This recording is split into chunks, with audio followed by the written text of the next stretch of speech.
महाभारताच्या युद्धापूर्वी एक रात्री कुंती गुपचूप कर्णाकडे जाते.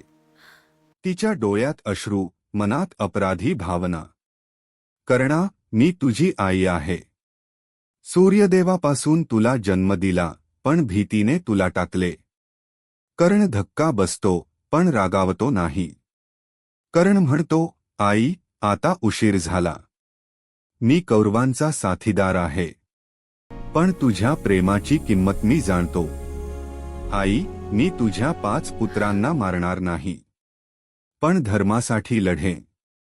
तो कुंतीला वचन देतो की युद्धात अर्जुन वगळता इतर पांडवांना धक्का लावणार नाही.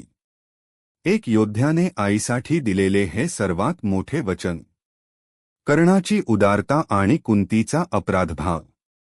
महाभारत फक्त युद्ध नाही, तर प्रेम, त्याग आणि धर्माची कथा आहे.